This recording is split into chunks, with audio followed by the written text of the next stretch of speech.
All right, folks. Hello and welcome back to online English class. I hope you guys are doing well. Today we're going to be working on OTN 2, which is going to analyze Act 2 of the tragedy King Lear by Shakespeare. Before we get into that analysis, I'd like to just remind you of a couple things that you need to keep on your stovetop. If you're in the AP course, you need to make sure that you're getting your progress check number 7 done, which is a free response question on AP Classroom that is going to mimic or imitate the style of the prose close analysis question that you'll be writing on your exam on May 13th. Okay, so after we complete our content for Unit 6 by looking at Lear and taking our test on Lear, we're going to spend a substantial amount of the class just preparing for your exam on May 13th, looking at prose close analysis prompt, looking at sample responses, reviewing content related to prose close analysis, all for the purpose of preparing for that exam. If you're in the honors class and you're not going to be taking that exam, you can just use those days to write your quarter 4 essay, your short but perfect analysis of Lear's characterization in the opening scene of King Lear. All right. Aside from that, you need to make sure that you complete OTN 1 and send confirmation of that by today, which is April 17th by 3 p.m., okay, Friday. All right. Aside from that, just make sure that you're following along in your notes, beginning OTN 2. Remember, you don't have to write these in formal prose. These are not essays. You just need to make a record of what we talk about in class. These are for your own benefit. But you also, again, need to have a record that answers every aspect of the prompt, or you cannot honestly say, as Cordelia would, that you have completed this assignment. Okay, so let's go ahead and jump into our analysis. We're going to start with an SQ3R, which is just briefly going to summarize what happened in Act 2, okay? So SQ3R, first we want to begin, before we study the text, by just sort of surveying it, its basic details. Obviously, the speaker here of the text are the characters in the text, okay? The title of the text under consideration is Act 2, all right? It's the second act of a tragic narrative, okay? So in a tragedy which meditates on the significance of suffering and bad things happening, or meditates on the existence of things as they ought not be, all right? In other words, things that are not good, right? The protagonist blindness, all right, some kind of misconception or misjudgment or miscalculation on behalf of the protagonist. The protagonist is plural there because there are two plots, all right? Gloucester's plot and Lear's plot causes them to misinterpret reality, all right? So their blindness causes them to misinterpret reality, and this misinterpretation of that which is good, that which they should do, that which is as it ought to be, all right, begins to reverse their fortunes. We call this in literature a peripeteia, a reversal of fortunes, in which a protagonist takes part in the destruction, unknowingly, unwittingly takes part in their own self-destruction, okay? So that is indeed a very relatable form of human tragedy, our own self-undoing according to our miscalculations. We'll talk about more of that momentarily, okay? So dominant question here is, how does Act 2 continue to develop Shakespeare's thematic impression? What is that thematic impression? Okay, we're not quite sure yet. So we want to make sure we engage with the whole plot. All right, look at the whole play. Look at everything that Shakespeare has to say before we start coming to some conclusions about what he is trying to say. Okay. Let's quickly recite what happens, all right? So Act 2 opens with Edmund tricking Edgar, his brother, into fleeing from Gloucester's castle, all right? So Edgar is persuaded by Edmund into believing that Gloucester is trying to kill him, okay? Edgar is kind of a trusting individual. He naively assumes that simply because he does that which is loving or kind or honest toward others, all right, that other people are going to behave in the same way, okay? He does not reckon with the reality that in a broken world, individuals that seem trustworthy can indeed not be, all right? Edgar's sort of overestimation of his brother's virtue leads him to believe that Gloucester is after Edgar's life, and then Edmund, in turn, manipulates Gloucester as well, and persuades him to condemn Edgar to death, and then Gloucester, on his own volition, makes Edmund his heir. Okay, so he curses Edgar, all right, and condemns him to death, and blesses Edmund, giving him the inheritance that Edgar rightly deserves. Okay. Now, Cornwall and Regan show up at Gloucester's castle, and they're seeking advice from Gloucester, who is the contemporary, the peer of Lear, and they're trying to figure out how they can persuade their dad, basically, to relinquish all control of the kingdom, to dismiss his knights, and to fully vest all of his power into Goneril and Regan, into themselves. All right. Ultimately, they want Gloucester on their side, okay, so that Lear is genuinely friendless. Lear is genuinely abandoned, okay? They also, when they hear Edmund's story of defending his dad against Edgar's attack, right, they welcome Edmund into their service as well, okay? So Edmund is introduced to Cornwall and Regan, and there's going to be a relationship that develops there. All right, then Kent, okay, obviously in disguise, having been sent ahead to contact Regan and Cornwall, meets with Oswald, who is the steward of Goneril, okay, servant of Goneril. Now, if you remember, Oswald has already been sent by Goneril to go and contact Regan and enlist Regan's support in Goneril's rebellion against Lear is probably not the right word, but rather her disrespect of Lear, okay, her desire for Lear to be stripped of all vestiges of power, okay. Kent, seeing Oswald and knowing that his master doesn't like Oswald's master, right, just challenges him to a duel. Okay, he's got ulterior motives here, which we'll talk about later, but this leads to him being put in the stocks by Cornwall for his actions. All right.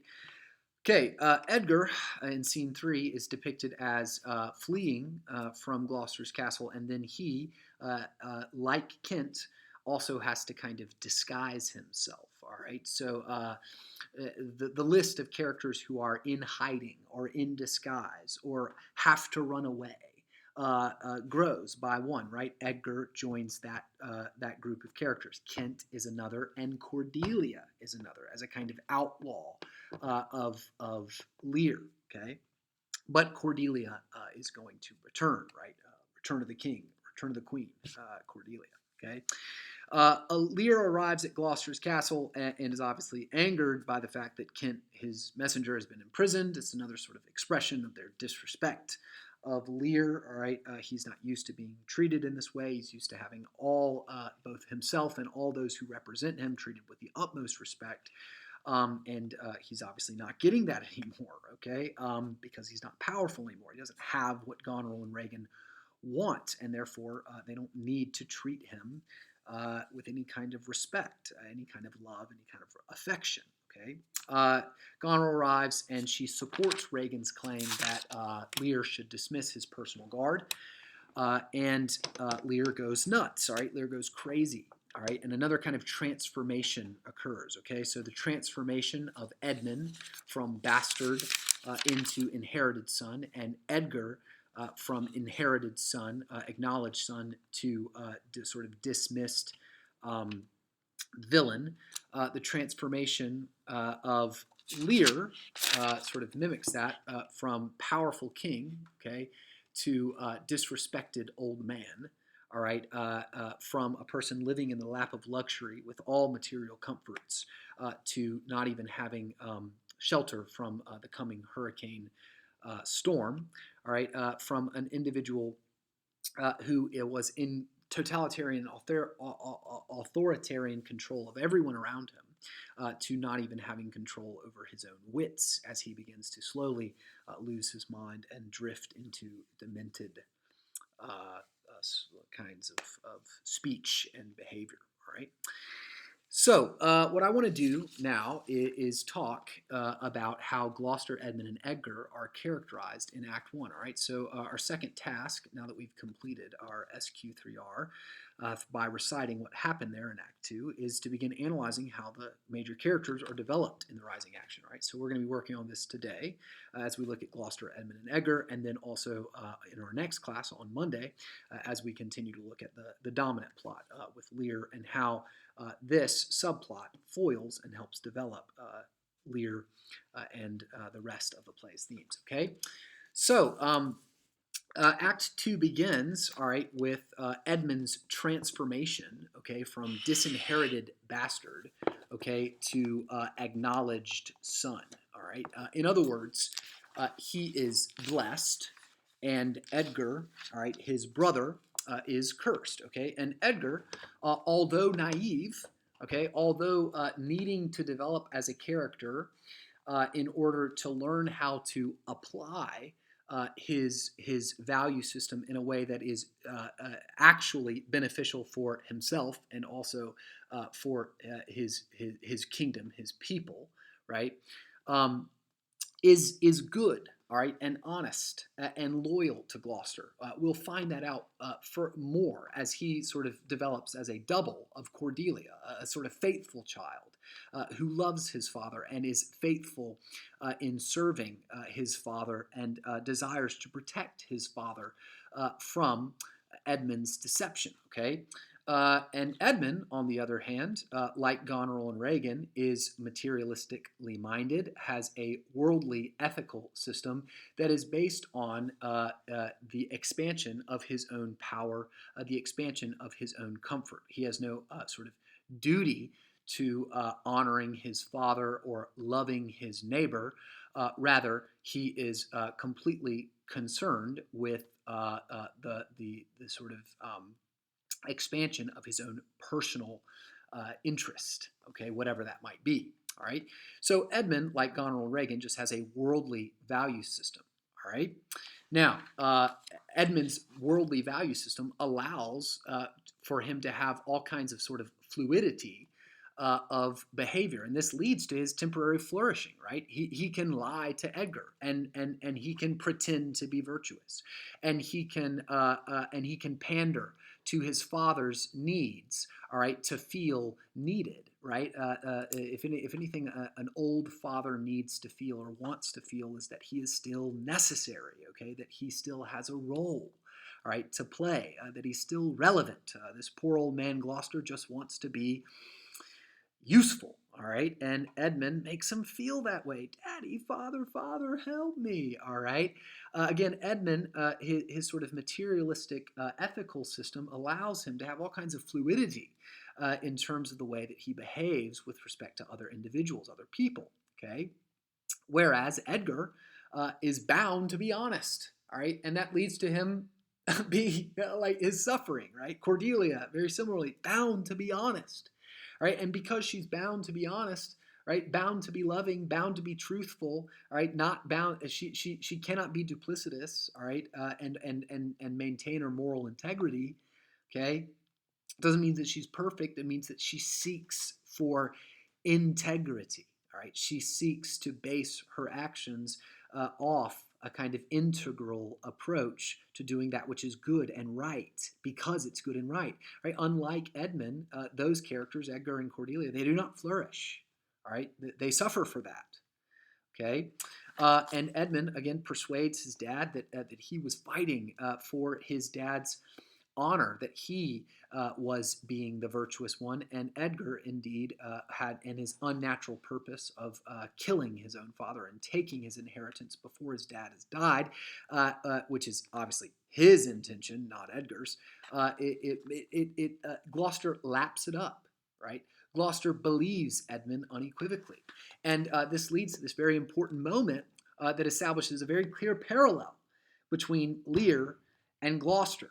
And it's something that Shakespeare, through his plot structure, right, through the double plot and through the foil characterization, is double tapping for emphasis. He wants us to really think about this, right? Okay, Gloucester, very similarly to Lear, right? Says, all ports I'll bar. Okay, I'm going to shut down the whole country, make sure that this villain does not escape, referring to Edgar. The Duke must grant me that, all right? Besides, his picture I will send far and near, that all the kingdom may have due note of him and of my land, loyal and natural boy. Okay, so Gloucester is going to shame Edgar publicly. Okay, in the whole kingdom, right? I want everyone to know, near and far, that my son is a failure and that he is a dirtbag. All right, and I want everyone far and near to know that you, my loyal and natural boy, all right, you are my true, loving, devoted son. I am going to bless you with my lands, my inheritance. Okay? So here, Gloucester, like Lear, has blessed the wrong child, all right, and cursed the wrong child. And it's really important, all right, that Gloucester, like Lear, shares this kind of blindness that causes him to confuse that which is good with that which is bad, and that which is bad with that which is good. And he does so importantly, notice, all right, just like Lear, he does so with complete self assurance. He does so completely convinced that what he has done is just, that what he has done is right. Lear, like Gloucester, is not used to interrogating or critically evaluating his own opinions, judgments, evaluations, and actions. He, as a man of power, is accustomed to being right because he says he's right, because he's the most powerful individual in the room, and to disagree with him is to risk one's position. All right, note Kent, note Cordelia, and now note Edgar.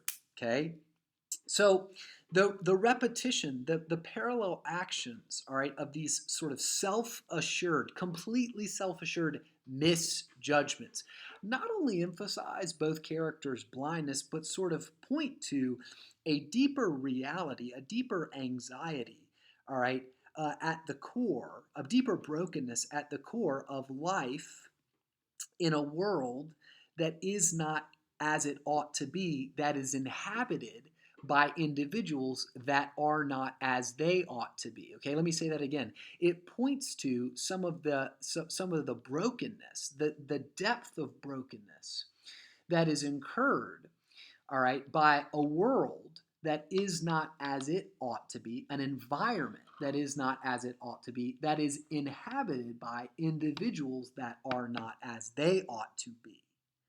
Okay?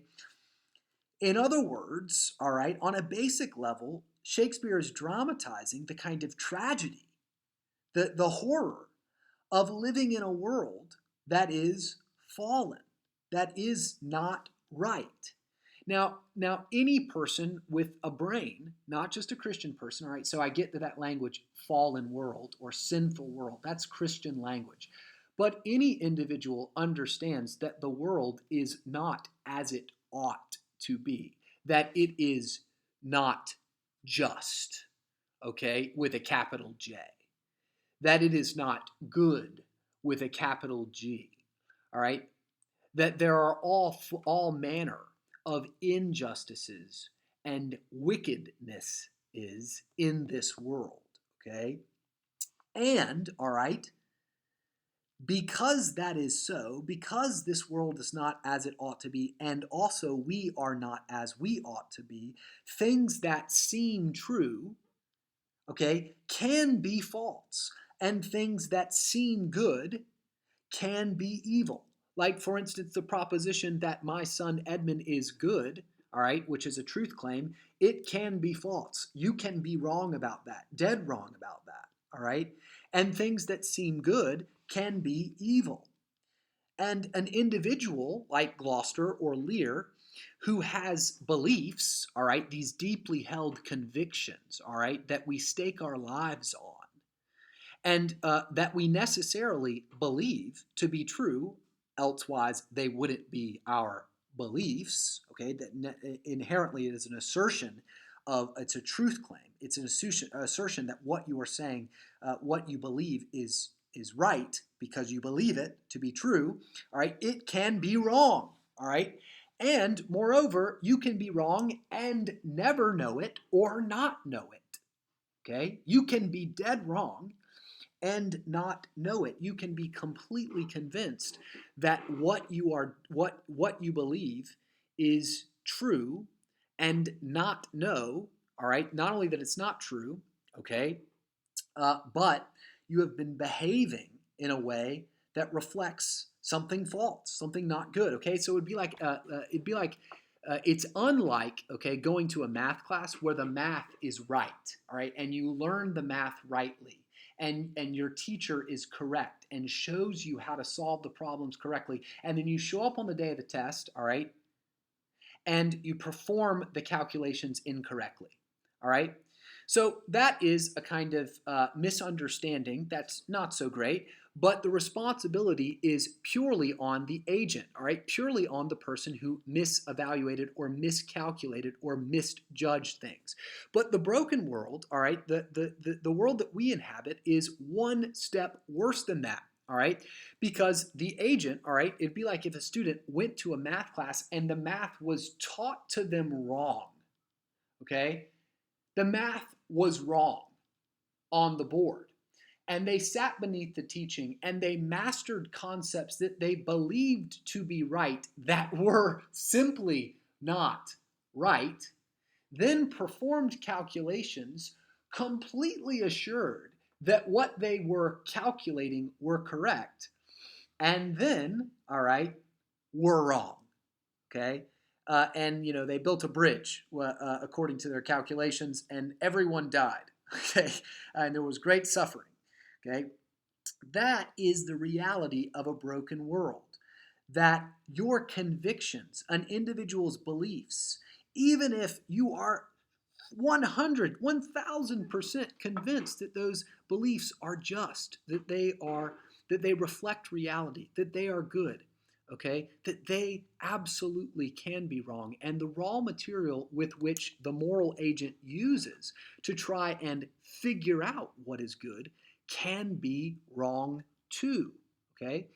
In other words, all right, the problem is not just in performance, okay? It's not just in performance of that which is good, it is in the more fundamental ability to define that which is good, all right? So Shakespeare is inviting us, okay, to meditate on the complexities of doing that which is good, all right, whenever not only we are not as we ought to be, okay, our actions, our judgments are flawed, but the environment in which we construct our notions of the good, they can also be wrong, all right? The order of the day, right, in response to that reality is humility, all right? Humility, okay? And Gloucester and Lear are in a sort of, on a fundamental level, not humble, okay? They believe unequivocally that they are the masters of correct opinions, all right, and that their proclamations are just. Okay, they lack humility. Okay, they have not yet fully confronted the reality of their own finitude. Okay, which undermines the credibility of all of their judgments. Okay, which should lead them to think carefully, to reevaluate their judgments. Here, Gloucester and Lear both foolishly miscalculate and do not reckon with the fact that these are miscalculations. Okay, so this kind of misevaluation of Edmund, all right, and also of Edgar. Okay, so later in Act 2, Scene 3, what does Edgar have to do? Right, Edgar has to go in disguise. In other words, like Cordelia, the good son, all right, in this inverted world, in this broken world, the good son is cursed. All right, he has to go into disguise, very, very much like Kent. Right, Kent cannot be tolerated by Lear unless he is disguised. Much in the same way that Edgar cannot survive in this sort of broken kingdom unless he is in disguise. Okay, so in other words, a community, a kingdom, or even just like an individual, all right, that has sort of foregone the very basic duty to love others honestly, when that is lost as a community's ethical system, as an individual's ethical center, or the norm by which all of the individuals in a community organize their behavior. Okay, let me say that again. Okay, don't let me Charlie Brown you. When loving others, when the duty to love others is lost as the ethical norm of a community, all right, which, by the way, Shakespeare, who was a Christian, understands that that is the basic ethical premise that God instituted in the world to help govern and structure humans' interactions with other humans, all right, to be loving to one another and everything that that means, okay? When individuals forego that very basic duty and replace it with a worldly value system that is based on the pursuit and preservation of one's power or comfort or self-service in general, all right, then that community and that kingdom and that individual's ability to evaluate things rightly, to judge things correctly, to know who is good and who is bad, or what is good and what is bad, all right, becomes compromised. Okay, so Shakespeare dramatizes this reality by Lear and Gloucester's blessing of those who should be cursed, right, Edmund, Goneril, and Regan, and cursing of those who should be blessed, Edgar, Cordelia.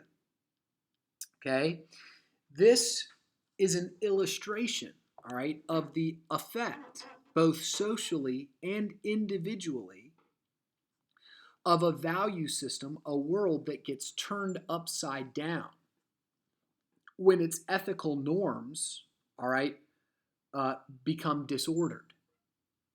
When its ethical norms becomes, like Edmund states, to worship at the altar of the survival of the fittest, to worship at the altar of nature. Okay, when that becomes one's ethical norm, right, that which seems good, that which seems like should be blessed, all right, is actually that which should be cursed. And that which should be cursed and rejected seems like, all right, that which should be blessed. This inverted world is the essence of what Shakespeare is offering to you as what it means to have a world as it ought not be. All right, to what it means to have a world that is fallen, sinful, broken. At its core is a world where things that should be cursed are blessed and things that should be blessed are cursed. And here's the troubling reality, that you, all right, are infected with that same poison. That your mind, okay, which is being renewed, which is being redeemed if you are indeed in Christ, all right, and you believe in Christian theology and premises, right? From the Christian perspective, even the Christian, all right, is complicit in and needs grace for and continual repentance of the ways in which we look at the world and bless that which should be cursed and cursed that which should be blessed. All right? On the most basic level, right? That is the environment that King Lear is set in, where good must be disguised, where good is marginalized, and where wickedness is on the throne, where wickedness is blessed, acknowledged, believed unequivocally to be good, pursued relentlessly. The wages of such a grievous miscalculation are hefty. All right, have a great weekend, you guys.